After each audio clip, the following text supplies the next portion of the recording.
What's up guys, Clinter here, and today I'm going to be reviewing GORESH'S tier list, as well as simultaneously making my own tier list. Now, I'm sure you guys are very familiar with Goresh. He is one of the best, if not the best, Dragon Ball Legends content creator, and he's quite knowledgeable about the game. So, of course, I'll be using his tier list to kind of compare and contrast with mine. So, just before we get started, I'm an almost 20x God rank player, and I've been playing the game since its inception almost. So I'm not just going to be speaking from my subjective opinion though. I am currently in the JP as well because I'm traveling within the top 500, but what I'm going to try to do to make this my tier list more objective is to incorporate some of the conclusions that I see in the top 100 teams that are being used, as well as what has better win rates and performance, just to try and make it more comprehensive rather than a subjective opinion on the meta currently. So without further ado, let's hop right in. So I do have GORESH'S video up there. I'm just going to go to number 10.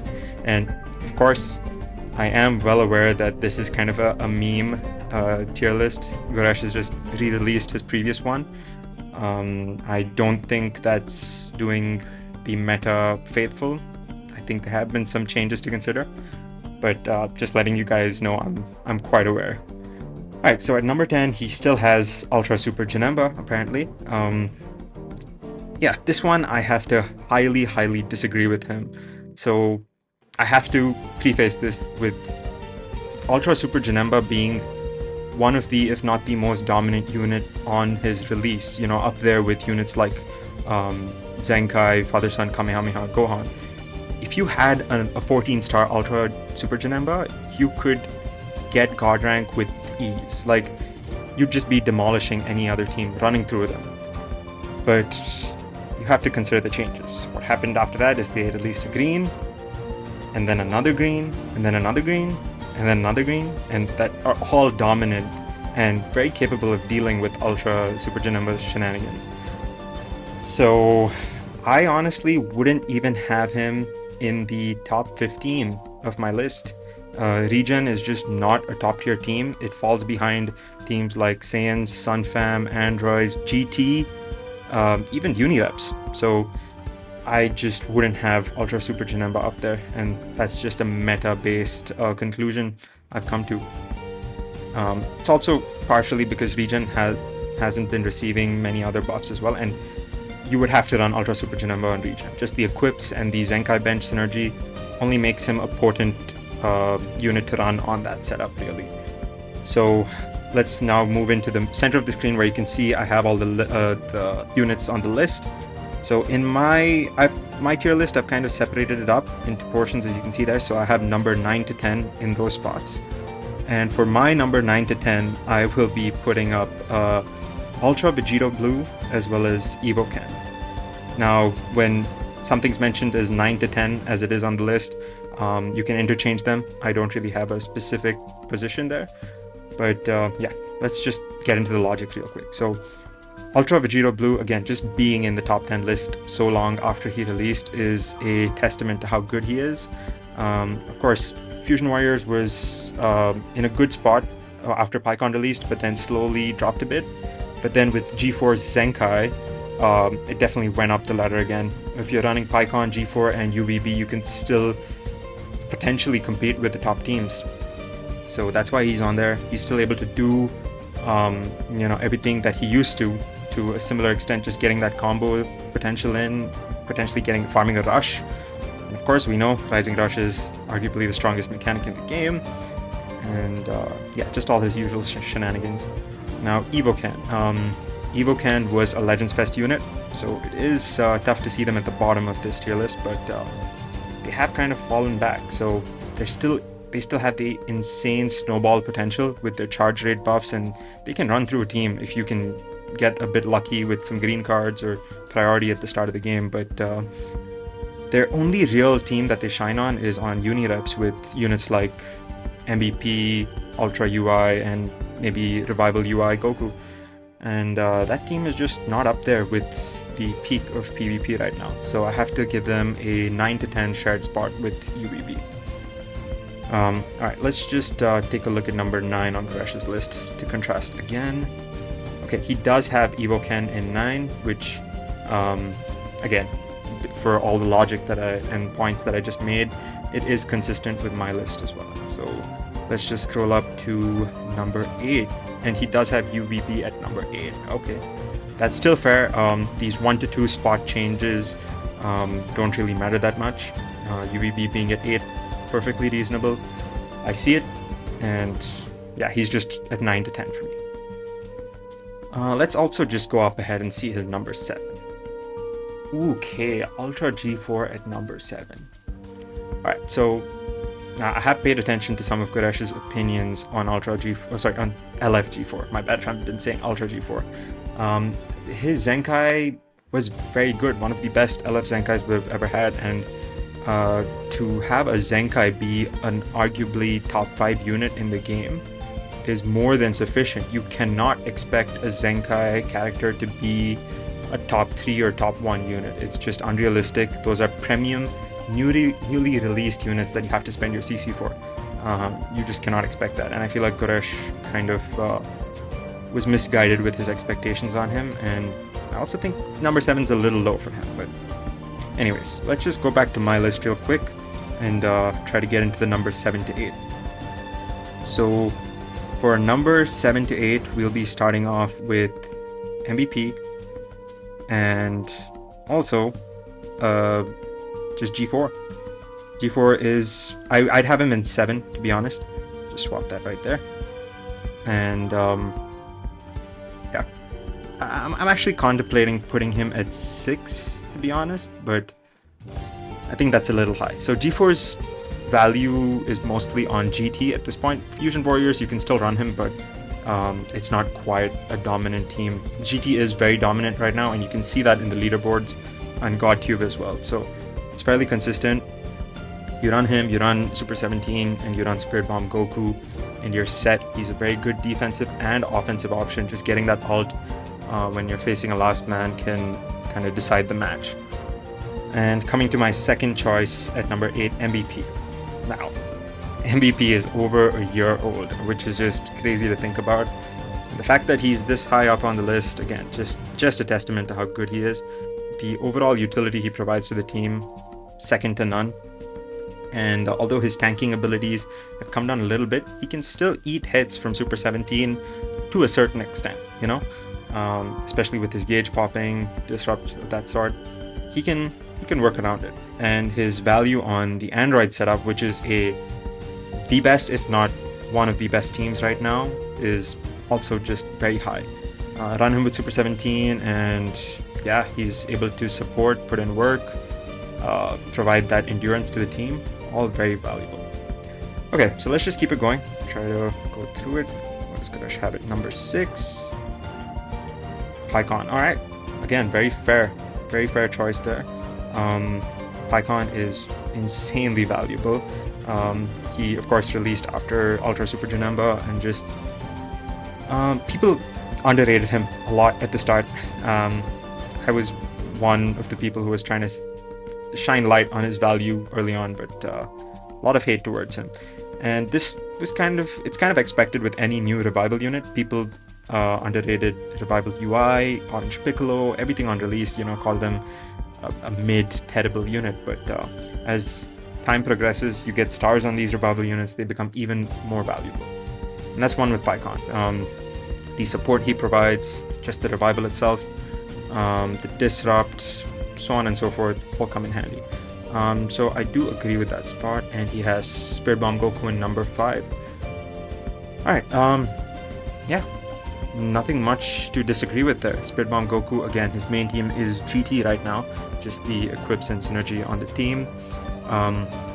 He's able to provide a wall to Super 17 on that setup, which again, you just need because of how dominant Super 17 is right now in the game. He's able to tank pretty well. He heals a lot, which kind of negates how possibly he eats the hits. To be like, if he eats a hit for 100k, heals 20k, 30k. The hits, they soften the blow, to say the least. Of course, he has a lot of offensive utility as well. He can just close the match out. Because some matches, especially against Beast Gohan and the Bardock and Goku, even if they're last man, you can struggle and end up losing if you mess around. And this guy just seals the deal with his main ability and ultimate. So you gotta respect him for that. And again, his endurance, just being on the team, the tank rush helps out a lot. So I am actually going to do the same.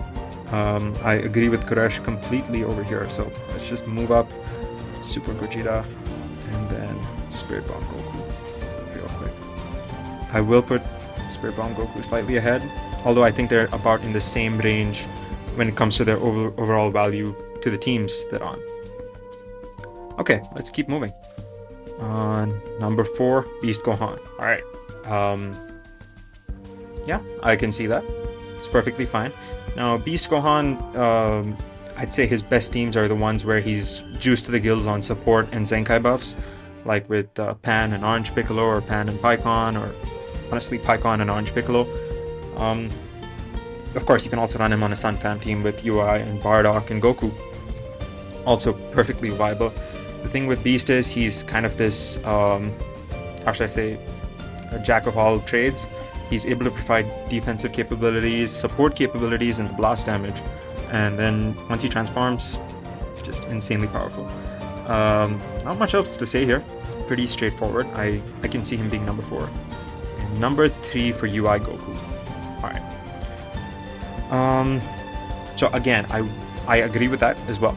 UI Goku, with the release of Super 17, he can get caught out pretty easily now, and he's not the tankiest unit, so just a couple of blast darts from Super 17 and he's gone. And you can also find ways to work around his lock-in.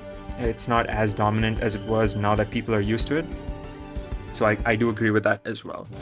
I am going to put them in my 3 to 4 position, and I think you could interchange them that as well, but I think I'd have Beast slightly higher than UI right now. So I'm just going to put him ahead, but again, completely interchangeable in that 3 to 4 slot. Sorry. Tier list is a little bit odd. Okay. Alright, so we've made our way up to number 2 and number 1. So, let's look at what Goresh has. Okay. So he's put a 1/2 spot, and he's thrown Barku on, as well as, yep, Super 17. Very, very fair.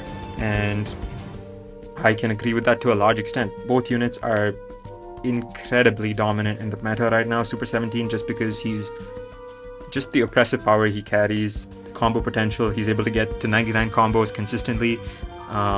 Even his sub-count reduction, defensive utility, just all insane. His cover change into ult, just a very consistent, oppressive force on his teams. And with Bardock and Goku, what can I say? One of the most annoying green cards ever to exist. Each time I get caught by it, I feel like slamming my phone. But yeah, very good on that. Their tag abilities, the Zenkai buff they have access to just makes them so much better. The equips, just, and of course, hello, the Indestructible, their best mechanic, and one of the most annoying crutch mechanics in the game right now. You know, you just can't get rid of them. You can try to play around it and catch them at times, but most of the time it's just a stone wall that you have to break through. So, as you can see on my tier list, I have made a separate 1 and 2 column because I foresaw that Super 17 and Barku would be 1 and 2. So, I actually have a definitive conclusion. Let's just get them up to number 2 right away so we can make that look better. Oh, hello. Sorry about that. Let's get them up to number 2 before I explain my logic. Alright. There they are. Nah, I'm kidding. I'm just joking. Yeah. Barku is king in the meta right now. So, just quickly, Super 17, ridiculously offensive, and can just run through teams. Bardock and Goku have this consistency in them, with whether it's the green cards, the consistent or semi-consistent cover null, and the Indestructible. They're just such an asset in 99% of games. It's just hard to put them anywhere below number 1. I just don't see it. With Super 17, I can see some games where he does slightly lack, but in no game is Barku lacking in his value. So I definitively would name Barku as the number 1 unit, and then Super 17 below him. Also, you can run Super 17 with Barku, that's a team. You can run UI with Barku, you can run any unit with Barku, PyCon, Spirit Bomb, Goku. They just have value across so many different combinations, and Super 17 does as well, but I'd give the edge to Barku there too. So team variability, just consistent performance, mainly due to those reasons, I would put Barku as number 1. So that's the list.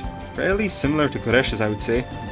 99% almost, but I don't know where he was going with Ultra Super Janemba, whether it was just a meme. It may have been. I haven't watched or listened to every second of his video, but maybe he was just memeing, I don't know. Regardless, that's my list, and now we're going to go into honorable mentions. Now, these are units that I would put roughly in the 11 to 15 category. They're all very similar in value. So let's just go through them. So I'm gonna kind of go through them in where I think their value lies right now, but they're mostly interchangeable. So Android 16 just came out. Fantastic 1% sparking unit, the best 1% sparking in the game right now, I would say. You run him with Super 17, and guess what? Super 17's blast damage, which was already insane, gets even more insane.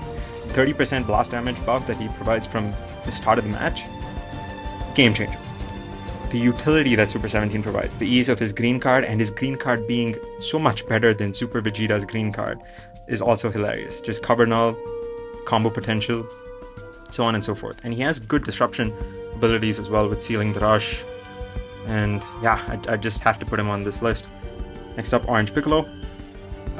Very similar unit to PyCon. Just I feel like he slightly lacks in terms of his disruption slash even offensive prowess post revival. I feel like Super Gogeta is just able to do more with those ranged blue cards that he has, and even his green card.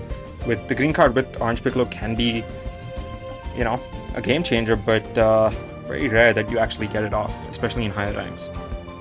Now, Pan, of course, you run Pan with Beast, you juice them up, Beast gets juiced up and one-shots units with his special move. Can't really say much more regarding Pan then. This might be controversial. Super Vegeta. LF Super Vegeta. Now, I know he's become a huge meme in the community, but I have to be honest, he's not a bad unit. His gauge is one of the strongest gauges in terms of the effects it gives out to the unit itself. A ton of strong offensive effects and defensive effects. The only thing is, they made it so hard to access the full gauge. Yeah, he gets the 30% initially, which can be fine, but he still struggles. You have to stay in for 7 counts after that. His green card only gives 20% to gauge. The one thing I don't understand with him is, they gave gauge rate buffs to Super 17, they gave gauge rate buffs to Evoken. Why stop here? Seems like a bit of a Vegeta hate type thing, but I'm not going to comment too much further on that. Once he gets his gauge, he can do a lot of damage, run through teams, and yeah, not much else to say there. He is a good unit, but doesn't make the cut for the top 10. LF Purple Cell, another amazing unit, and as I've talked about in previous videos, he was hindered by the release of UI Goku, but now that Super 17's out, you can run him, and he does a lot of damage on these Android setups. The explosion is still insanely valuable, and most of the time will lead to a counter kill on the enemy. So it would be a failure on my part not to include him in the honorable mentions. Bulla and Vegeta. So I have seen them being run at the top of PvP. I'm talking top 10 here. Not only, well, mostly on GT, but they can also be run on Vegeta Clan with Super Vegeta, and they're able to support him pretty well. But they're a viable purple option to run on GT.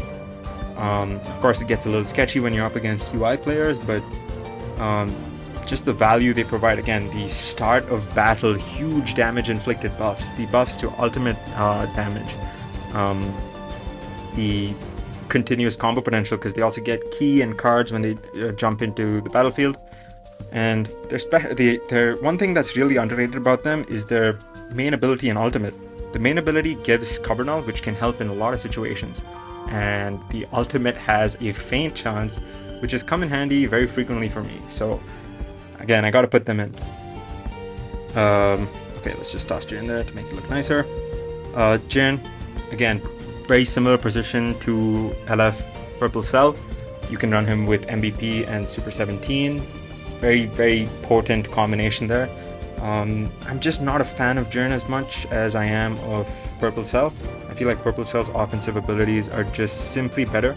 And if you get caught out with either of them, you're kind of done against UI. I mean, technically I have lived using both of them against UIs, but that's because of MVP's debuffs on the team, and I build them tankier as well.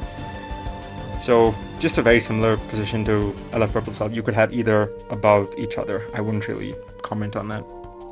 The Gammas. Now, I don't think the Gammas are optimal on the current Android setup. I would run MVP 17, Super 17, and then either Android 16 or Cell. But the Gammas are still good. They're able to give all allies that damage inflicted, which again just helps Super 17 deal more damage, which of course is simply fantastic. They're also still able to do their core breaker shenanigans and do some good damage. So I think, just as a possible alternative on a meta team. And as you can see throughout this comparison and my list as well, I have emphasized that this is meta. I'm giving priority to what teams are meta and what units can possibly be strong alternatives or replacements on those top meta teams. So I have to include the Gammas. And finally, might be a controversial one, but GT Coach 17. I think he's a very good alternative if you don't have Bulla and Vegeta. Again, he just juices up Super 17 on the Android setup.